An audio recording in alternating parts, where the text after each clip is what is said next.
महाराष्ट्राचा अभिमान, महाराष्ट्र दिनमा। नमस्कार, मी विजय चोरमारे। महाराष्ट्र दिनमानमध्ये आपलं मनपूर्वक स्वागत आहे। मुंबई महापालिकेच्या निवडणुकीमध्ये उद्धव ठाकरे आणि राज ठाकरे या दोन्ही ठाकरे बंधूंची युती झाल्यानंतर मुंबईचं राजकारण, मुंबई महापालिकेची निवडणूक ही देशाच्या राजकारणाच्या दृष्टीनं चर्चेच्या केंद्रस्थानी आलेली आहे। कारण मुंबई ही देशाची आर्थिक राजधानी आहे, त्यामुळं मुंबईकडं देशाचं जगाचं लक्ष असतंच। पण त्याचबरोबर उद्धव आणि राज ठाकरे यांचं राजकारण हे सुद्धा देशाच्या पातळीवर चर्चेत असतं। त्यामुळं या दोन्ही बंधूंनी एकत्र येण्यामुळं सुद्धा पुन्हा एकदा मुंबई महापालिकेची निवडणूक ही देशाच्या पातळीवर चर्चेची बनलेली आहे। आपण परवाच्या एका व्हिडिओमध्ये या दोघांनी एकत्र आल्या संदर्भातल्या गोष्टींचं विश्लेषण केलेलं आहे।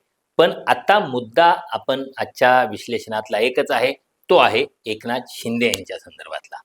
म्हणजे भारतीय जनता पक्ष आणि एकनाथ शिंदे यांची आघाडी जवळपास निश्चित झालेली आहे। म्हणजे जी प्राथमिक माहिती हाती आलेली आहे त्या प्राथमिक माहितीनुसार भारतीय जनता पक्ष 140 जागा लढणार आहे आणि एकनाथ शिंदे यांच्या शिवसेनेसाठी 87 जागा दिल्या जाणार आहेत। अर्थात 87 ही एकनाथ शिंदे यांच्या शिवसेनेसाठी अत्यंत सन्माननीय जागा आहेत असं म्हणावं लागतं। कारण उद्धव ठाकरे यांचे 50हून अधिक नगरसेवक जे गेल्या वेळी नगरसेवक होते, महापालिकेत निवडून आले होते, ते एकनाथ शिंदे यांच्यासोबत गेले होते।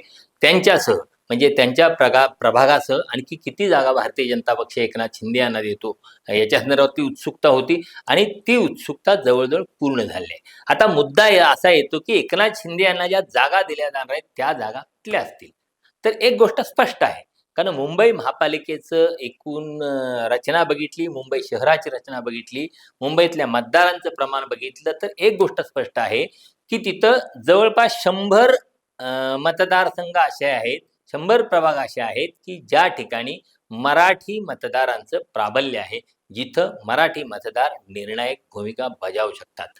माझ्या माहितीनुसार या 100 मधलेच बहुतांश म्हणजे जे एकनाथ शिंदे यांच्या शिवसेनेला 87 मतदारसंघ दिले आहेत ते या 100 मधलेच बहुतांश मतदारसंघ दिलेले असणार आहेत। आणि तिथं म्हणजे जिथं एकनाथ शिंदे यांच्या शिवसेनेचे उमेदवार निवडणूक लढतील तिथं त्यांचा थेट सामना उद्धव आणि राज ठाकरे यांच्या उमेदवारांचे असेल।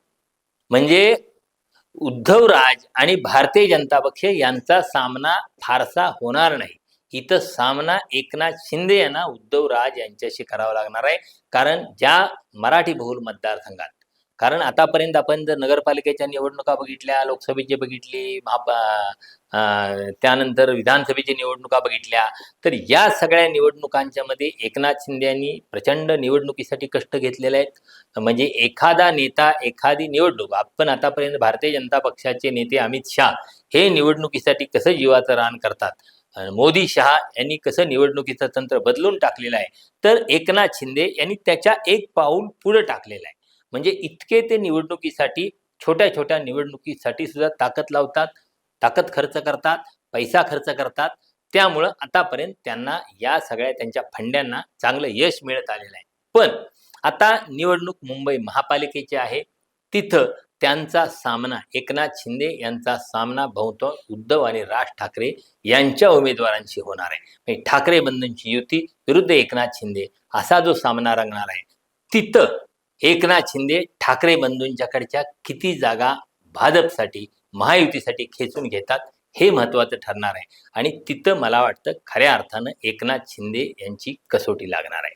म्हणजे आतापर्यंत जे एकनाथ शिंदेनं यश मिळालं, म्हणजे त्यांनी निवडणुकीचे फंडे वापरून प्रचंड खर्च करून जे यश मिळवलं, आता तसं यश त्यांना मुंबईत मिळतं का, हा खरा प्रश्न आहे। कारण असं की उद्धव आणि राज ठाकरे एकत्र आल्यामुळं जी एक वातावरण निर्मिती झालेली आहे, म्हणजे मराठी मतदारांच्या मध्ये ज्या मोठ्या प्रमाणावर जागृती निर्माण झाली आहे, तो मराठी मतदार कशा पद्धतीनं प्रतिक्रिया देतो, म्हणजे राज ठाकरे की एकनाथ शिंदे यापैकी कोणता पक्ष, कोणते उमेदवार निवडतो, यावर बऱ्याच गोष्टी पुढच्या ठरणार आहेत। एकनाथ शिंदे यांची त्या अर्थानं ही परीक्षाच होणार आहे असं मला वाटतं।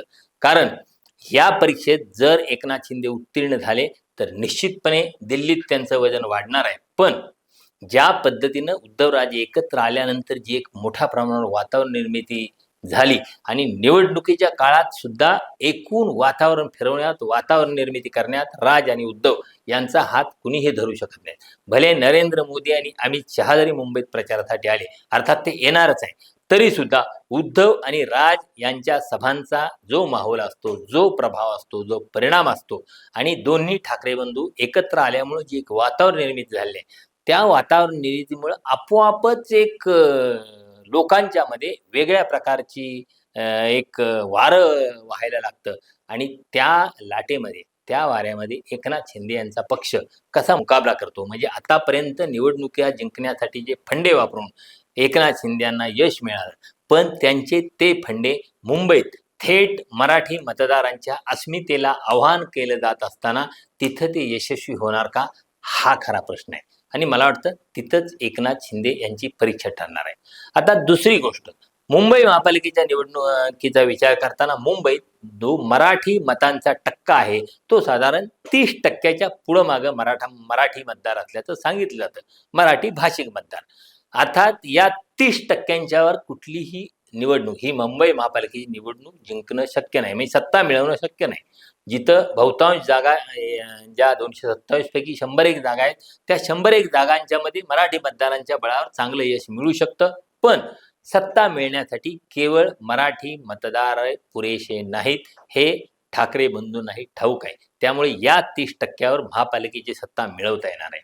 तर त्या 30%मध्ये उद्धव आणि राज ठाकरे अन्य मतदारांच्या बेरदा कशा करतात, कशा घडवून आणतात, यावर बऱ्याच गोष्टी अवलंबून आहेत. उदाहरणार्थ, 2019ला महाविकास आघाडीचं सरकार सत्तेवर होतं, तेव्हापासून मुंबईतला मतदार बऱ्यापैकी उद्धव ठाकरे यांच्या बाजूला वळलेला आहे, यांच्या बाजूला झुकलेला आहे.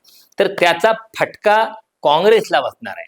म्हणजे हा जो अल्पसंख्याक मतदार आहे, तो अल्पसंख्याक समाज मूळतः काँग्रेसचा मतदार म्हणून ओळखला जातो. आता तिथं MIM असेल किंवा समाजवादी पक्ष असेल, या पक्षांनी आपल्या वोट बँका तयार केलेल्या आहेत.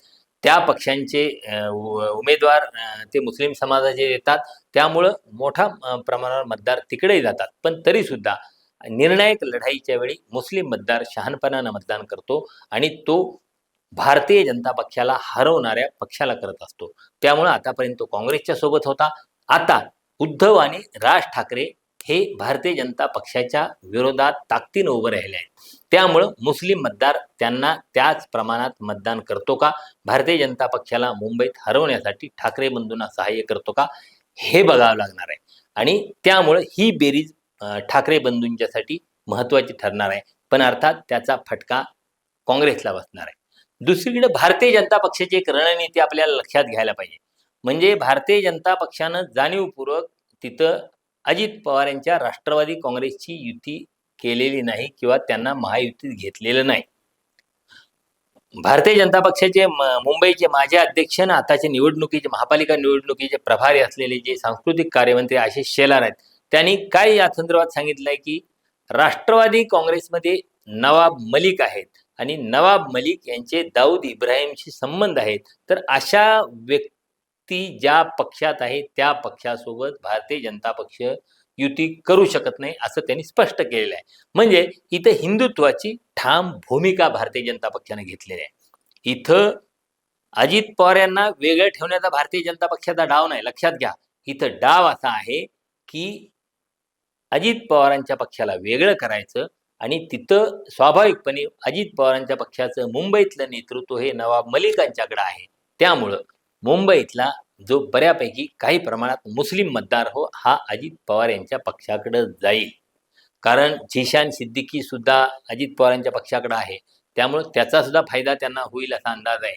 आणि स्वाभाविकपणे जो अल्पसंख्याक मतदार, मुस्लिम मतदार जो काँग्रेसकडे जाण्याची शक्यता आहे, उद्धव ठाकरे यांच्याकडे जाण्याची शक्यता आहे, त्या मतदारांना आणखी एक पर्याय उपलब्ध करून देणं राष्ट्रवादी काँग्रेस अजित पवार यांच्या पक्षाचा, याचं नेतृत्व मुंबईत नवाब मलिक यांच्याकडे आहे.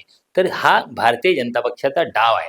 म्हणजे तो काही अजित पवार यांना बाजूला ठेवण्याची चा डाव नाही, तर ती विरोधकांच्या मतामध्ये फूट पाडण्याची रणनीती आहे, हे सुद्धा लक्षात घ्यावं लागेल. तर पुन्हा मुस्लिम मतदार कशा रीतीने विभागला जातोय हे सुद्धा बघणं महत्त्वाचं ठरणार आहे. ठाकरे बंधूंच्यासाठी आणखी एक गोष्ट, अर्थात ते करतील किंवा नाही माहीत नाही, कारण ज्या पद्धतीनं भारतीय जनता पक्ष अगदी इथल्या निवडणुकांच्यासाठी योगी आदित्यनाथ या वगैरेंना प्रचार आता आणत असतो, पण आता इथं मुंबईत उत्तर भारतीय मतदार मोठ्या संख्येनं आहेत. तर जे इंडिया आघाडीत पक्ष आहेत, म्हणजे अखिलेश यादव यांचा समाजवादी पक्ष आहे किंवा राष्ट्रीय जनता दल आहे तेजस्वी यादव यांचा, तर हे दोन नेते, या दोन नेत्यांना मुंबईत महापालिकेच्या प्रचारासाठी आणणार का, जेणेकरून उत्तर भारतीय मतदार जो बहुतांश भारतीय जनता पक्षाकडे झोकलेला असतो, तो मतदार, उत्तर भारतीय मतदार उद्धव ठाकरे, राज ठाकरे यांच्याकडे वळण्यासाठी या पातळीवर काही प्रयत्न होणार का, किंवा हे दोन नेते मुंबईत येणार का, आणि काँग्रेस विरोधात असताना ते उद्धव आणि राज ठाकरे यांना मतदान करण्याचं उत्तर भारतीय मतदारांना आवाहन करणार का, हा मुद्दा आहे, की ते मुंबईत येऊन काँग्रेससाठी प्रचार करणार, असा एक प्रश्न आहे. त्यामुळे या गोष्टी, या बेरजा कशा होतील, कारण दक्षिण भारतीय मतदार शिवसेनेकडे वळू शकतील, काँग्रेसला त्याची काही मतं मिळू शकतील, पण तेवढ्या बेरजेवर सत्ता महापालिकेची मिळणं शक्य होणार नाही. मला वाटतं मराठी मतदार प्लस अल्पसंख्याक समाजाचे मतदार काही प्रमाणात जे शक्य होईल ते उत्तर भारतीय मतदार आपल्याकडे वळवण्यासाठी प्रयत्न करावे लागणार आहेत. दलित मतदारांच्यासाठी सुद्धा एक विशिष्ट एक धोरण ठरवावं लागणार आहे उद्धव ठाकरे, राज ठाकरे यांना. आणि एवढं सगळं घडल्यानंतर किंवा त्यात जर सगळ्या त्यांच्या खेळी यशस्वी झाल्या तर ते सत्तेकडं जाऊ शकतील. आणि त्याचबरोबरी एकनाथ शिंदे यांच्याशी जो त्यांचा सामना होणार आहे, कारण एकनाथ शिंदे यांना स्वतःला सिद्ध करायचं आहे, ते मुंबई महापालिकेच्या निवडणुकीत सिद्ध करायचं आहे. ते कसे सिद्ध करतात हे बघावं लागणार आहे, कारण खरी परीक्षा मुंबई महापालिकेच्या निवडणुकीत उद्धव आणि राज ठाकरे यांच्यापेक्षा कठीण परीक्षा आहे ती एकनाथ शिंदे यांची आहे. धन्यवाद.